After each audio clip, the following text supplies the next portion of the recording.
Good evening and welcome to this evening's In Conversation event. I'm Christos and I'm the President of the National Federation of Cypriots in the UK. Tonight, I'm absolutely honoured to welcome our guest, Theo Paphitis. I'm also delighted to be joined by the Presidential Commissioner of the Republic of Cyprus, Mr. Fotis Fotiou, and the High Commissioner of the Republic of Cyprus to the UK, Mr. Andreas Galgouris.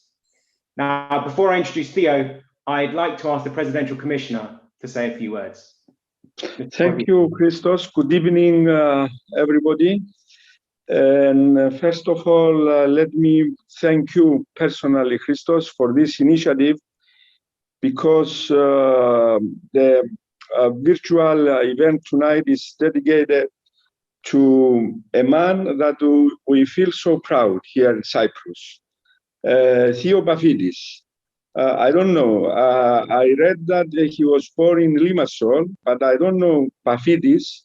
Maybe his roots in Paphos. But yes, Theo Paphitis is a success story of a diaspora businessman that he succeeded so much. And we feel so proud. But let me thank you also and congratulate you and the Federation for all these initiatives, because it's good. And we are sending the good messages to our people around the world. Like Theo Paphitis is not just well known in the UK. Theo Paphitis is well known all over the world. So this is a very good initiative to present these people, and we have to send a message that we have so successful business people abroad. So I would like also to convey to all, and especially to Theo, the heartfelt greetings of President Anastasiadis, the government, and of course, all people of Cyprus. And express to Theo Paphitis our collective deepest gratitude for everything he's doing all this year as a prominent member of the Cyprus diaspora in UK. Of course, I'm sure that you will have the opportunity during the question and answers session to learn more about Theo. But just a few things. I'm I read somewhere that the king of retailing in UK is called Theo Paphitis. So this is what I read in a business magazine. And this is, as I told you, a success story for us. Of course, we have to say that Theo Paphitis is an example of a good husband, father, grandfather, and this is, I believe, a family-oriented man. And of course, we have to say a few words about the Paphitis Charitable Trust, Christos, because they supported charities, especially charities associated with children. And thank you, Theo. This is something that honors you, and again, it's something that is sending the message that we have to support such charities. Of course, I will not say anything about his love about football and his team. We don't know if Manchester United will win the game tonight. I don't know if he's a supporter of a team in Cyprus, in Limassol. I don't know, but I love football too, and I can understand, Theo, why Christos Karaolis asked me if we can move the event half an hour late just for the football match to finish. So yes, once again, thank you, Theo, for everything. We are so proud of you. You are the best ambassador, one of the best ambassadors of Cyprus abroad. And we are so proud to have such a people in our diaspora. We feel so proud of our diaspora. I'm always saying that we have another Cyprus abroad. We have successful business people. We have successful doctors, academic people, young professionals. So we have to take advantage in a good way of all these people, because, as I said, they can be and they are the best ambassadors of Cyprus abroad. All the best, Theo, and I'm looking forward to seeing you in Cyprus very soon. And thank you, Christos, again. Thanks to the High Commissioner for the excellent job he's doing for our diaspora. And I'm looking forward, if your Prime Minister will allow you, to have you here in Cyprus for our conference. Thank you. Thank you very much, Mr. Commissioner. We will definitely touch on a couple of the points that you mentioned, and we will also get to football as well at the end. So, as you said, Theo is one of the biggest names in the business world, and he's a well-known entrepreneur and fondly described as the UK's favourite shopkeeper. He was a long-standing Dragon on Dragon's Den from series 2 to 20, and also returned in series 17 as a guest dragon. As you mentioned, Theo was born in Limassol before emigrating to the UK with his family as a child, and he truly worked his way up the business world. He started out as a tea boy for an insurance broker, and then as a sales assistant for Watches of Switzerland. He moved on to selling mortgages at Legal & General, and his first major entrepreneurial success came when he started a property financing company, which boomed as the commercial property market values rose in the 80s. Theo then identified the emergence of the telecom industry in the 80s and bought shares in NAG Telecom before going on to own the entire company. In 1995, Theo purchased Ryman and began to develop his reputation for successfully turning around failing retail businesses. And Theo is also passionate about football. As well as Manchester United, he was chairman of Millwall Football Club between 1997 and 2005. And so over the next kind of hour or so, we'll delve into a bit more detail about the various aspects that make Theo who he is: his early life and starting out in business, his entrepreneurial success, Dragon's Den, and football. So Theo, let's start with your early life. As the Commissioner said, you were born in Limassol in Cyprus, and your parents emigrated to the UK when you were young. Tell us a bit about kind of what prompted the decision to emigrate to the UK and whether you remember any of that journey coming to the UK.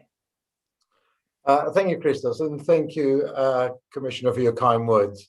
I look forward to seeing you in person in a few weeks' time in Cyprus, all being well. And I don't think we're going to listen too much about our Prime Minister at the moment. He said, use your common sense. So I might just do that. But I wasn't obviously part in making the decision for my parents to leave Limassol, where we lived in Ios Nigolas, to move to the UK. And the Commissioner is right. I was born in Limassol, but my granddad was a Paphitis from Lissos. So hence the surname. But our surname is not Paphitis. My family surname is Christodoulou. But when my grandfather went from Lissos to Limassol, it's a long story, but he was an orphan. And he was taken in by the Brits and ended up driving for them and working on the base. But they only knew him as Theo from Paphos. So he was Theodoros or Paphitis. And so all his working life in the base, that's how he was known. And when my father left school, he also went to work at the base. So he was Bambos, son of Theodoros Paphitis. Now, I'll tell you, it's a long story. when the Brits eventually left and we were granted our independence, they did what they always do when they leave a colony. They anybody who works for them, they give them these little blue books, passports. And my grandfather took one look at this, and my father took one look at this and said, "This is not us. That's not our name." Because they had Bambos Paphitis and they had Theodoros Paphitis. And they said, "Well, give them back. This is the only name we know you by." So they took the passports anyway. So as time went on, and my parents decided they would look to create a new life and opportunities in the United Kingdom, they traveled on these passports, which said Paphitis. And that's where the name came from. And yes, we came by boat and by train. It was a long old journey. My granddad taught me several words of English before we left, like water and please. So I was armed with those words and a little pouch with about 10 old English pennies. They were huge, about this big, which was my inheritance, which was basically less than a shilling. And that was the journey to England, and we settled in a place in Manchester called Gorton, which is by the railway arches. If the world was going to have an enema, Gorton would be the ideal place for the tube. It was a strange old place. Although saying that, I still go back there because and I've been involved with the community there and setting up various community activities and buildings because I'm still very fond of the area, and it has improved tremendously, but it was a hell of a tough area. And when you kind of started out at school, you've spoken a bit before about you being found dyslexic when you were at school. And so for those who haven't experienced dyslexia before and perhaps don't know much about it, how did that impact you and how do you think it shaped your outlook on life? Well, Christos, I wasn't actually diagnosed as dyslexic at school. I was initially diagnosed as being thick and incapable of doing the work. So I was in the lowest forms. Dyslexia in those days wasn't a very common, understood issue. Teachers in a comprehensive school, and I went to a comprehensive school in North London called Woodbury Down, near Manor House in it, as I call it, and which is known as a block of flats now. So dyslexia wasn't, the teachers weren't trained to understand dyslexia. You either could or you couldn't. And for the first 3 years of my senior school, I couldn't. I was just very fortunate. One of my teachers was off sick, and the head of year took our class as a last minute stand-in, Mr. Priddle. And Mr. Priddle was an old Navy man with a full beard and moustache that was tough as old boots. You just didn't look at him the wrong way, because if you did, you were in detention.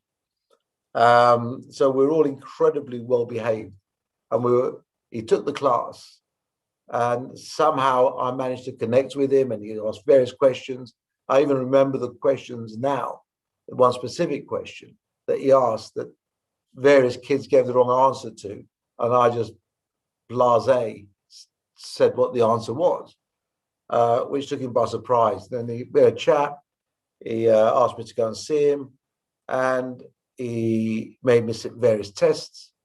And it was very clear at that stage that as far as he was concerned, I was bright but had issues. And he was able to move me to different classes where I could be stretched a bit more, got some extra help. And saying all that, and that, still at 16, there just wasn't the support to be able to stay on for further education. So it was very much a time of saying, right, off to work. That's it. You're free from education. Go and make your own way in life. And as you started making your own way in life, I spoke earlier about some of the kind of jobs you took on as a tea boy or as a mortgage broker. What What do you think those kind of jobs taught you, kind of starting right from the bottom and working your way up? Well, my first job, I was actually assistant to the tea boy because they already had one. So I was assistant to the tea boy, and I was a filing clerk. And I'd sent over, in those days, you had to send applications in. So you have to write for an application, they send you an application, you fill it in and you send it back, and you sit there waiting. And I'd sent over 100 applications, probably got 20 rejections, the other 80 never even bothered to write back. So I was so excited when I got this letter asking me to go for an interview. And it was the Lloyds of London brokers in Borough High Street. And there was a lovely girl in reception, and I thought, she looks a sort. Now, I was sure she fancied me. I've got to be honest. I was sure she fancied me because she spoke to me for ages. And so I was quite relaxed by the time I went into my interview. And I got offered a job in about 10 minutes. And I thought, well, I know I've come in relaxed, but I've got to be honest, I don't think I'm that good. And then, of course, it dawned on me, the Thatcher government, or it wasn't the Thatcher government, I can't remember, it might have been the Thatcher government, can't remember which government it was, but the government of the time were paying £1,200 allowance to any business that would employ a youngster who hasn't had a job before, because there was huge unemployment. So I was free labor, basically. And I was so grateful for the job. I would have done anything. It really was, and whatever. So my job was to help make the tea, get in early, go to the telex machines, take all the telexes that would come through. You haven't got a clue what I'm talking about, telex machine. And it's just like a big printer, and it just brought messages through. And my job was with a ruler to cut each message and get a Pritt stick, glue the back of it, put it on an A4 piece of paper, and then distribute it to the various brokers. Make sure I got them their tea, and then in the afternoon, I would do the filing. Now, all the getting up in the morning to get in early at 6:30 was fine. The cutting the messages into separate messages, because it's just one rolling sheet, and sticking them on an A4 piece of paper with Pritt stick, I could do, right? Handle all of that. Where it went wrong was the afternoon, when I had to put all the files that people have been working on away. Being dyslexic, you do not want a filing clerk that doesn't recognize letters very easily, because within 3 months, we could hardly find the file. How I even survived, it was because there were some very nice people there, actually, that put up with me. But I was definitely a square peg in a round hole. But that was my real first experience. And you'll find that people say there's so many dyslexic entrepreneurs out there. And there is. But the reason is they couldn't do anything else. They had to go off on their own. You have to create for yourself, because you can't go through the normal channels. You can't go through the normal academic channels, university, A levels or whatever. You know, you really had to either do something with your hands, or you had to create your own job. And that's why there's so many dyslexic people that ended up being entrepreneurs. If they weren't dyslexic, they've probably gone and done something totally different. And as you started out, you mentioned your teacher earlier who kind of diagnosed you with dyslexia, and maybe some of the people at your first job. Who were the kind of biggest influences as you were starting out, and what did you learn from them, or role models in those early years? Well, remember, we are going back where there was only 2 or 3 channels of television. So there's no social media. You weren't really aware, as you are now, of people or successful people. You're aware of politicians, but that's all you were aware of. So your role models were normal people. They were people you came in contact with. Though it wasn't virtual people that you'd never met because you just didn't know them. So they really were the people you worked with. My manager in my first job, Bernard Campion, his name was. It was ever so good to me. He recognized I was popular, but I just struggled doing a part of the job. He recognized that and worked with me on it. And I managed to learn new skills. So there was loads of people, from your parents to people that you meet at work, that you meet anywhere, friends, parents that are successful. So it really was meeting people face to face and thinking, that's a great person. I would like to be just like them. So let's fast forward a couple of years, Theo, to when you took over Ryman in 1995 on the brink of bankruptcy. And actually, most of the businesses that you've taken over have been in retail and have actually been struggling in similar ways. So Robert Dyas, London Graphics Centre, you own Licenza, Red Letter Days, and obviously set up Boux Avenue. And throughout all these businesses, there is that common theme of turning around failing but well-known high street businesses. What is it that you've done to make these businesses successful where they weren't previously? What's the kind of Theo secret for success? Well, I always start with the word passion above all else, and desire. And whenever I've been involved with anything, whether it's business, football, anything in my life, I've done it because I've been passionate about that particular thing that I'm doing. And with me, you get everything. So when I'm in, I'm in. And the businesses that we've bought, quite honestly, it's not through my brilliance. It was through my determination and my colleagues' determination, the people I work with. It's not one person. Theo Paphitis doesn't just go out, wave a magic wand. There is some fabulous people that I've got the pleasure of working with that are involved with me in lots of the different businesses I'm with. And it's about listening. And most of the answers to all the businesses you mentioned that had problems were known to everybody by the management.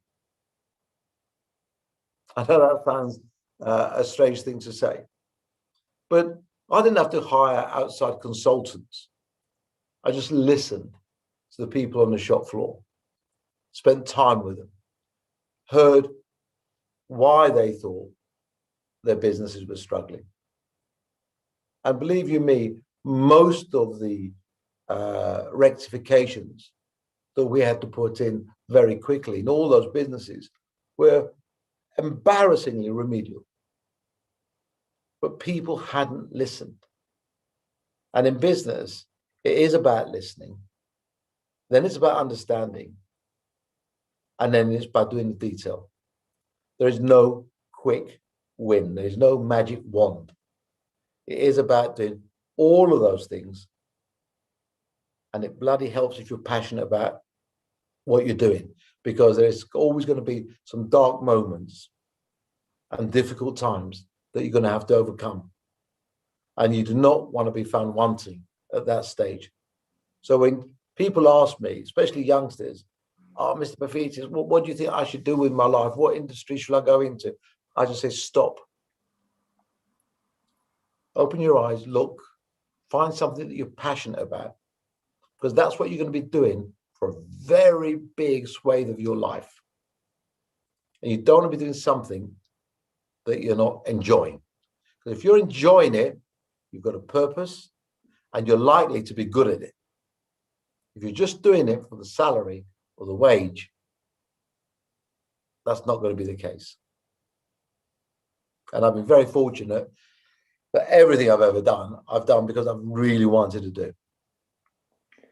And do you still spend a lot of time on the shop floor, listening to your staff, listening to your customers? Is that kind of important for you?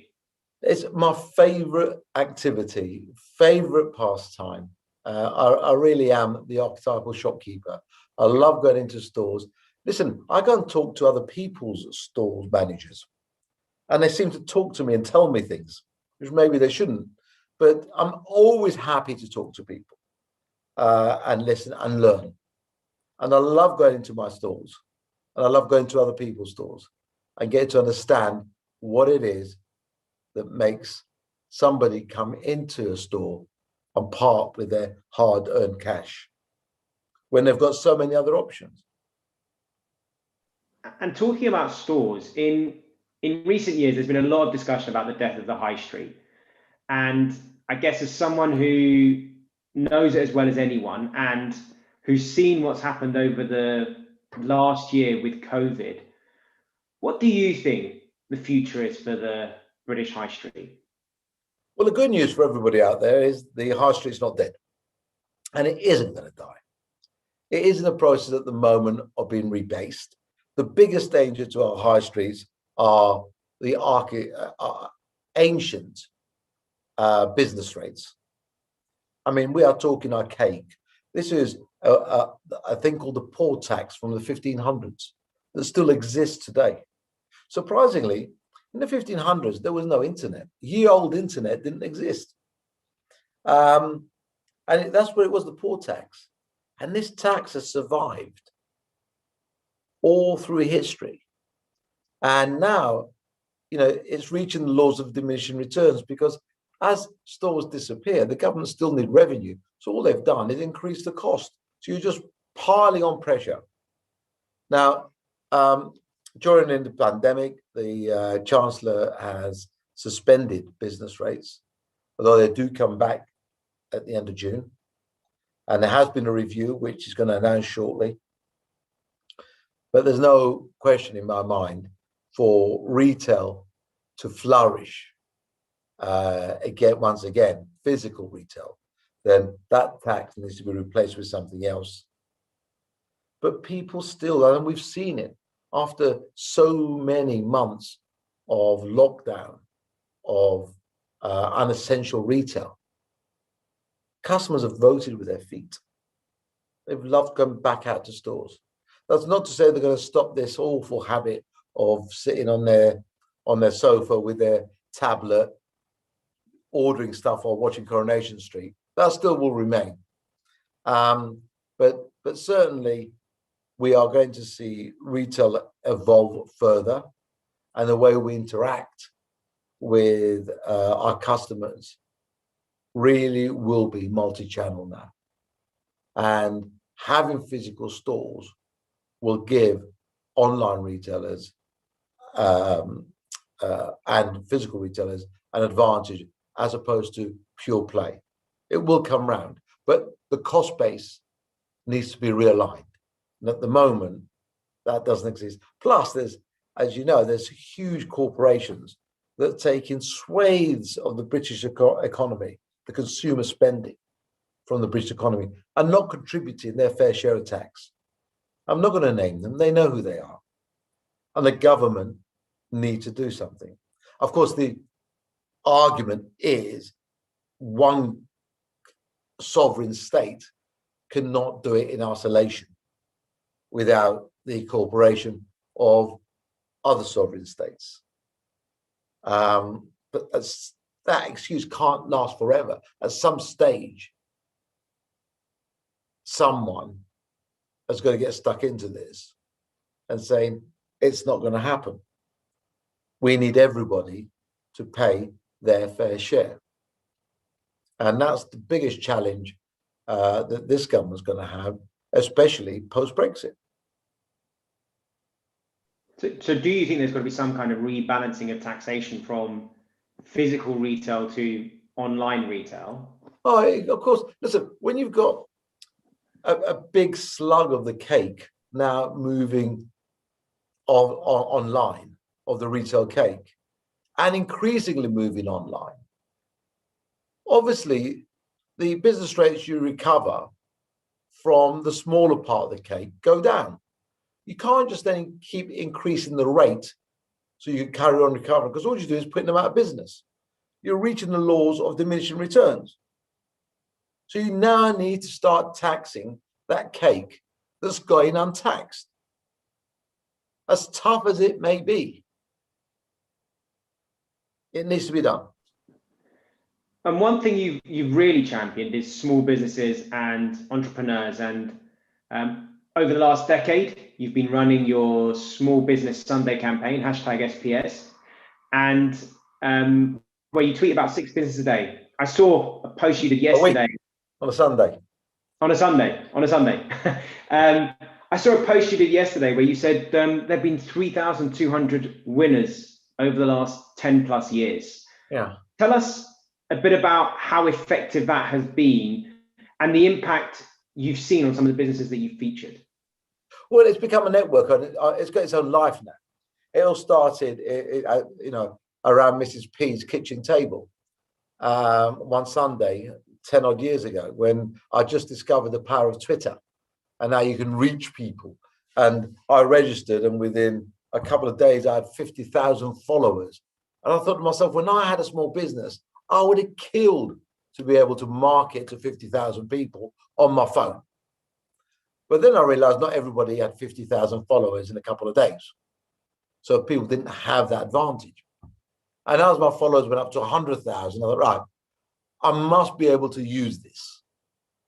And when I was running my small business, Sunday night was all about, we had Sunday lunch, whether it's with my mum's or whatever, and we'd come home, we'd put the kids to bed, and then I'd sit down and plan for Monday, what I was going to be doing, get work ready. So when Monday morning came, I could hit the ground running.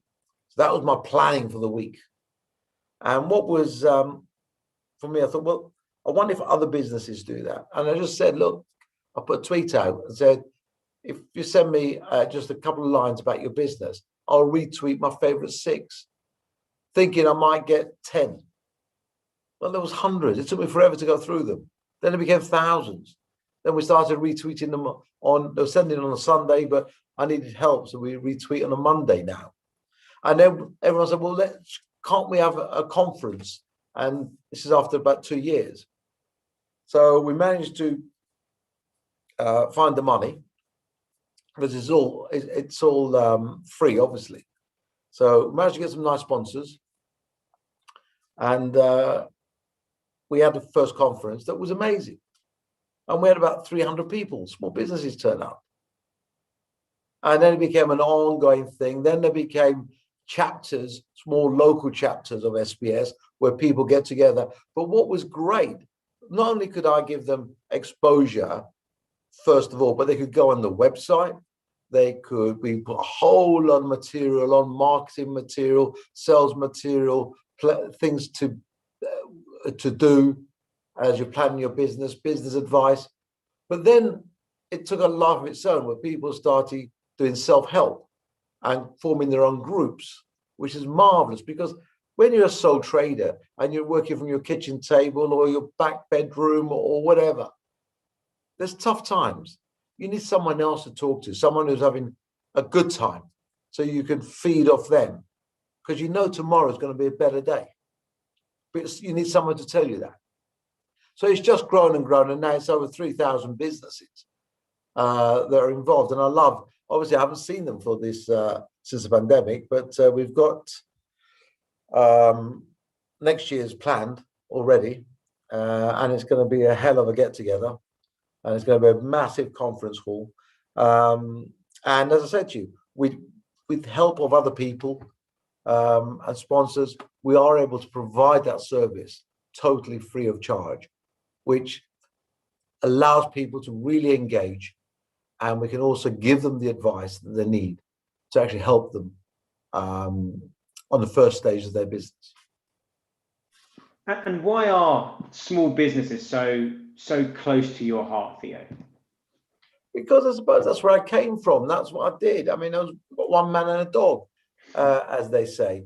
And I know how tough it is. Look, the UK economy, 50% of UK GDP is small businesses. That's half. So without small businesses, we really would be in trouble. The other stat that's worth remembering is half of all small businesses actually fail in the first 2 years. That's an amazing stat. So imagine if we could help them not to fail by such a big number. What good we could actually do to the economy of the United Kingdom. Because if they're accounting for 50% of UK PLC's GDP, and we could just increase the success rate just by a few percent, by education, by help, by support, and it makes a massive difference. And I should say here, there's been actually phenomenal traction online. People are commenting, saying that they're really finding what you're saying hugely helpful and hugely inspirational. So thank you. Some people, I guess, are asking, in terms of help for those small businesses, funding seems to be one of the biggest issues that people face. How should people think about that in terms of angel investing or other sources of funding to get businesses off the ground? What are the options? Well, I think the first lesson to any small business is those magic words: cash flow. It's not profit. People think, Theo, I'm going to start and I'm going to make loads of profit. I said, well, make sure when you're trying to make your profit that your business survives long enough for you to enjoy it. Because without cash flow, you're in trouble. So, you know, the analogy I use is a lack of profit. It is like a cancer. It kills you off very, very slowly, but you can survive a long time. A lack of cash flow, if you can't pay the bills, you can't pay the rent, it's a heart attack. You're dead. Business is over. So it's important when people plan for their business, their startup or their existing business, they look forward as their cash flow and put the focus on how they structure their business to make sure that that cash flow, which is the lifeblood, is the oxygen of the business that will allow you to make profits, is right. So cash is important. Funding. Funding in the United Kingdom for small businesses are really good peaks and troughs. We seem to have an enthusiasm for it, which is led by government, and then all of a sudden it's forgotten about again. It really is an important thing. And I know it's been difficult with banks recently, but there has been many, many different types of lending and investment out there that have come now with the advent of technology. I do think it needs to be regulated a lot better, but it does exist. And maybe it's time again that we put a bit more emphasis, and maybe we can do a talk about this one as a special subject, which is funding. Where do I get my money from? Do I go to the bank? Do I go to the 3 Fs, family, fools, and friends, which are not the right people to go to in the first instance, because your mama, your your Thea, they're all going to say, oh yeah, what a great idea. They're always going to encourage you. But sometimes you need the truth as well. You don't just want encouragement. You want someone to challenge you. And whilst your family will always say nice things to you and try to encourage you to go with it, you want someone to challenge you and question what you're doing and why you're doing it before they give you the money. And that is very, very important in making sure that you set your business up right. But maybe that's a subject on its own.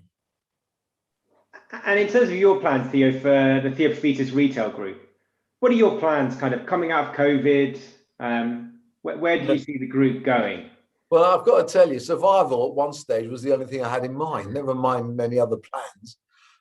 Listen, in those dark, dismal days in last March, I mean, it was horrendous. To tell your colleagues to go home, shut the shops, mothball them, lose all your income, 5,000 employees, and not knowing, and you know your bank balances, but you've also got, as any businesses, you got creditors to pay, you got rents to pay, and without any income coming through, doesn't matter how strong a balance sheet you've got, at some stage you will run out of money. Now, we are very fortunate we weren't geared.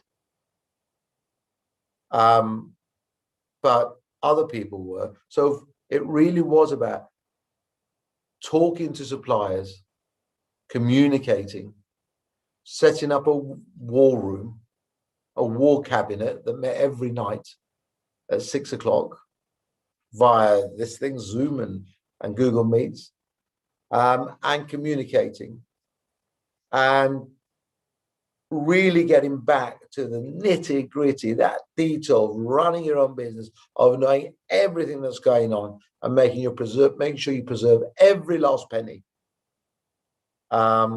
Because the only one thing mattered. We didn't know how long we're going to be shut for. Could be 1 month, 2 months, 3 months, 6 months, a year. Well, what we knew was we had to be in the game when the stores opened up again. So there were dark days. I wouldn't want to relive those again. But, we can smile a bit now. The world's looking a lot better. And I remember in April/May, so nearly last year, doing various interviews on the BBC and saying, guys, get real. There's only 2 ways we can get out of this.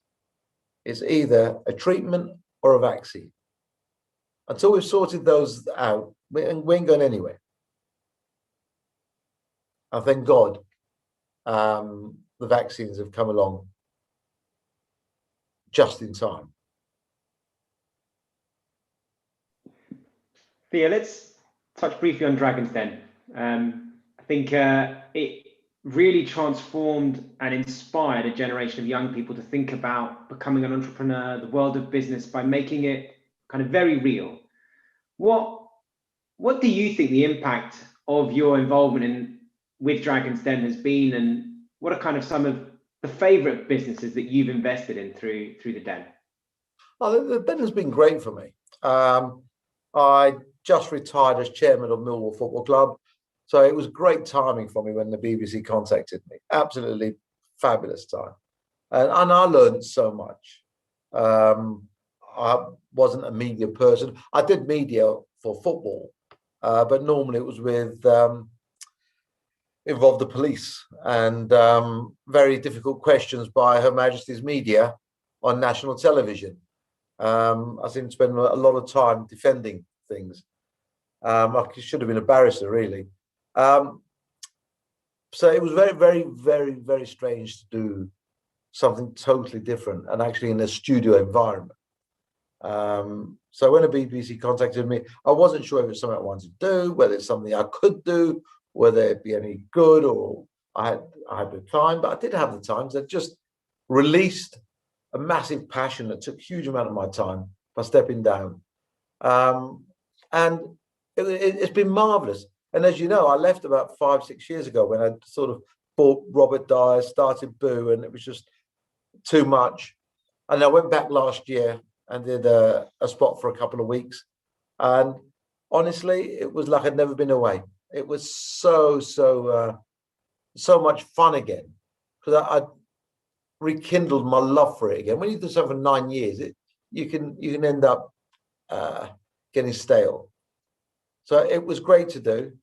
And how many? Do you know how many viewers you got on, or listeners? About 100 or so, maybe a bit more. But I'm sure many more will watch it after.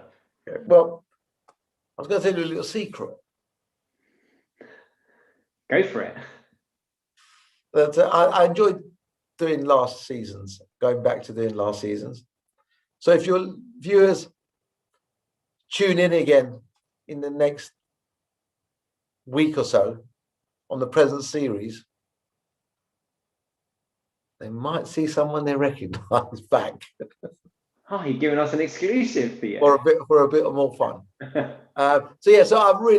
So from actually resigning from it and then going lots of, and it was great. The BBC were fabulous. They tried to persuade me to stay. I said, no, really, I think I've done my bit, and I need to do other things. And they're great. They gave me a couple of my own shows. I got a regular slot on the one show for about 2 or 3 years. So I still did loads of other media with them. So they were fabulous. I know they're getting a bit of stick at the moment, but with me, they were fabulous. So I did Theo's Adventure Capitalist, went around the world, went to Brazil, we went to India, we went to Vietnam. I mean, it was like, I had a great time doing those programs with them. So I went on to do other things, but it's a great show. And it stands the test of time. Because even now, when I watch it, I think it's fab. And people still tell me they enjoy it, even if I'm not in it. Even my mother, bless her cotton socks, she used to say, hey, you're not the same without you, but it's okay, But, it's a great show. It inspires people. It shows them that business doesn't have to be complicated. Business is about common sense. It's not that complicated. People complicate it. And when people say to me, oh, where do the BBC get all those silly people? They turn up, they don't know their numbers. And I always say, welcome to the world of the great British business public. They don't go and find someone who's stupid to put on there. They don't go and find someone who's brilliant. They just take a fair cross selection. It's exactly how it started. So you did get people, you thought, God, you borrowed £100,000 from your family to put into this business. Well, you've just wasted it. You've wasted £100,000 because you haven't got a clue. And there's lots of those stories. And then there's the big successes where people have really appreciated that money and the investment and the help received, and have grown to have really successful businesses. And for me, my first series, I wasn't sure. I looked at people, I looked at their business plans, I made some investments. And then I realized after a couple of years, after having to manage those people and their investments, that it was all about the people. And I would rather invest in a really good person with a really average idea or an average business than a poor person with a good idea. And because I didn't have the time to go and run their business. They needed to put the work in and take the advice, or otherwise it was pointless. Do you have a sense of roughly what proportion of businesses you invested in turned out being successful or surviving that 2 years? Christos, I've had the good, the bad, and the ugly. I've had some great businesses I'm hugely proud of I've invested in. I've had some really mediocre ones, which, were disappointing. I had some absolute disasters. I even had the worst one, which we did a sports relief charity special, Dragon's Den. So every business that came in was geared to sport, and it was a special for sports relief. As you know, I was director of Comic Relief for a long time, which was so sports relief was part of Comic Relief. And what we said was we would donate the profits from those businesses back to Comic Relief and sports relief. And this guy came in, really impressive, and he had a device which looks like a Nokia phone, and basically you could download. We're going back a few years now. I know you can get all this now before anybody starts sending us messages. Oh, I know where you could do that. That already exists. Well, it didn't bloody exist then, right? We just got mobile phones. But all your piece maps were on there, and it had an accelerometer in there and everything else. So when you're skiing, it gave you your runs, you know, what speed you were doing and where you'd been. You could track it. It was fabulous. So me and the tall fella, Peter Jones, we invested. And this guy's name was Jean-Claude. So we agreed everything. We did the due diligence. We met him in the lawyer's office, and we transferred the money in the bank, signed all the forms. We had a glass of something to celebrate, and tall fella got in his car and went. I got in my car and went, and Jean-Claude went to the bank, took the money out and buggered off. So we nicknamed him Jean Fraud. Now, we did go to the police and we did get him, and he got 4 years courtesy of Her Majesty's for the pleasure, because you can't let one bad apple stop you doing what you love doing and investing in really good people. If someone wants to be a fraudster, then they're going to be a fraudster. But that one person shouldn't stop you investing. So yeah, so we had really horrible stuff like that. And there were some amazing investments, some that were not even inventions.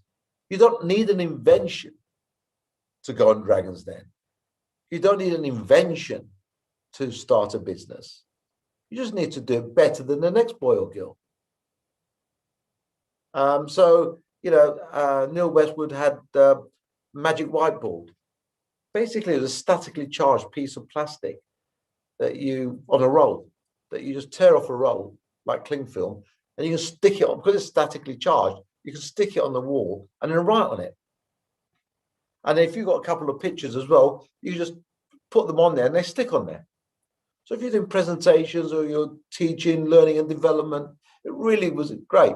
And that went absolutely, and that wasn't an invention. He just packaged it and marketed it. And I remember clearly, he gave his pitch with his wife, Sarah, gave his pitch, and the tall fella stood up, got up, took the pen, wrote on it, "I am out," with a big smirk on his face, and sat down. And, waste of time. Anyway, I thought I'd have a bit of fun, because once you're out, once you say you're out, you're not allowed to talk. You have to stay there. I made that pitch last for 3 hours. And in the end, myself and Deborah invested in it. And we did ever so well with it. Really did well. In the meantime, tall fella sat there, buttock clenching one right, really getting bad-tempered and everything else. And the more bad-tempered he got, the more myself and Deborah just kind of asking questions and arguing between ourselves. In the end, we decided to share it. Myself and her. So, you know, and that wasn't an invention, but did incredibly well. We had great dividends. And in the end, he bought us at a massive premium because he went worldwide with it. So all sorts of things. We've touched on Millwall a bit earlier, but I want to ask a specific question about your chairmanship of Millwall from 97 to 2005. As you said, you had some difficulties, but also actually there were some exceptional successes during your chairmanship. You know, promotion to the Championship, reaching the FA Cup final, playing in European football. Why did taking on the chairmanship of Millwall appeal to you? Right. Well, before you say, you just mentioned European football, and I'm sorry. Today, I think that within the last hour, one of my great football put-downs has just disappeared. Because if I'm not mistaken, I think West Ham have just qualified for European football, haven't they? They have. I think, yeah. They've just qualified for the Europa Cup. And I used to always say to West Ham supporters, who I've got loads of friends, West Ham supporters, listen, pal, get back in your box. Millwall have been in Europe far more recently than West Ham. So get back in your box. And I think that's gone now. West Ham have qualified. So we had absolute great fun. Our average crowds were 10 to 12,000. tiny little club. So to get to the FA Cup final against the great Manchester United, or to play in Europe with crowds of 12,000, I think you get more crowds in Cypriot football than we did. Mind you, I saw the ammonia celebrations the other day on YouTube. How many people turned up? Was that the whole of Cyprus? I mean, it was just, I don't know how many people turned up at that celebration, but it just looked like it was hundreds of thousands of people. I don't know what happened to social distancing, but there we are. All marked. I think it all went out the window. But so all those ammonia supporters out there, congratulations, well done, and good luck in Europe, as they're now in Europe as well. So yeah, so we had a great time, and my relationship with Millwall was purely very simple. I remember I told you at the beginning of this that there was a girl that was the receptionist in the first interview I went to, and I was chatting with her. Well, I started dating her. I forgot to tell you that. Once I got the job, I started dating her, and she lived in Peckham. She lived in the Oval, and it's South London. So I was a North London boy. But the only way I could see this girl was go to the other side of the bloody world, as South London was to us North London boys, right? So I'd have to take the tube to the Oval, and then walk a mile to go and see her. We eventually got married, and she became Mrs. P. And our first flat was in Peckham, and I used to like my football. So the only local football club was Millwall, so I'd slope off there to watch a bit of football, even though I was a Manchester United supporter. I just wanted to see some live football. So I had a very soft touch for them.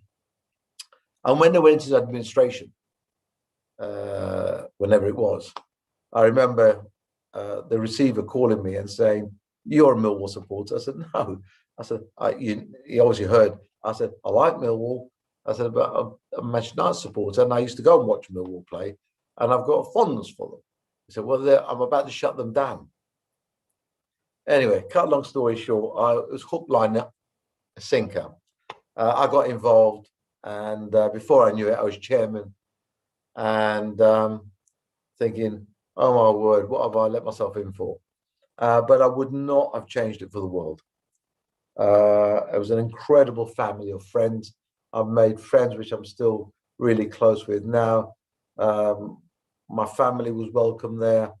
Well, we had an absolute ball. The expectations were zero. So anything we did that was above zero was a success. And once you start having success in any walks of life, you will not be surprised to hear more follows, as long as you carry on doing the things you were doing in the first place to get the success. And that's the work, putting the effort in and the passion that goes with it. Theo, we're coming up to the hour. So we started talking about Cyprus. So I guess the last question from me, just what do your Cypriot roots mean to you? And do you think any part of that has helped shape you in your kind of entrepreneurial career? Oh, definitely. I mean, listen, Cypriots are very special. You're born a Cypriot. I don't think you can make a Cypriot, right? You're born a Cypriot. And you can't take that out of somebody. Whether you were born in Cyprus of Cypriot parents, or you're born in England of Cypriot parents, it is literally in the blood. It's the way we're wired. We're a very, very special breed. I mean, we also can be our own worst enemy, don't forget. And if it wasn't for that, there's no reason why we shouldn't be ruling the world, in my book. There isn't a nation who's as sharp as us. You can argue all day long. I've had this conversation with friends of mine from many different countries. We're sharp, we're with it, we're hardworking, we're passionate, maybe too passionate sometimes. We've got every trait that you require to be successful in whatever you do. And that's why I'm so proud of being a Cypriot.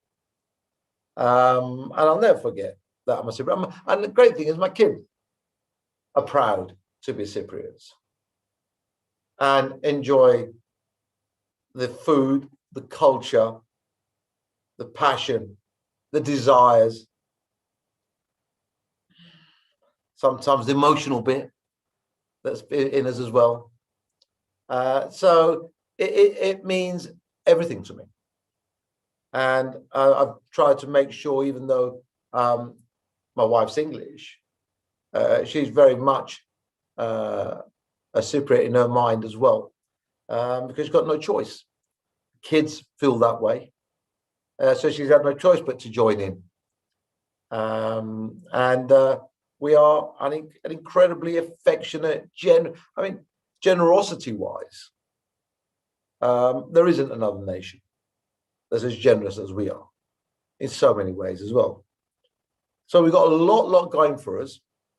Have we achieved as much as we should have done or should do? I think the jury's out. I know we punch above our weight already, but I believe we can punch even further above our weight. We're a small little island. We're tiny.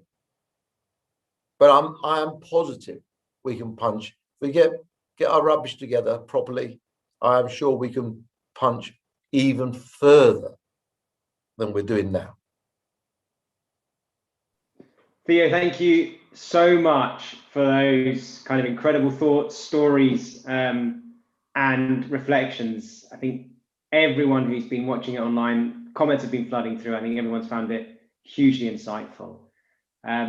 Before we close out, I'd like to ask the High Commissioner, who's also a fellow Manchester United fan, to say a few words.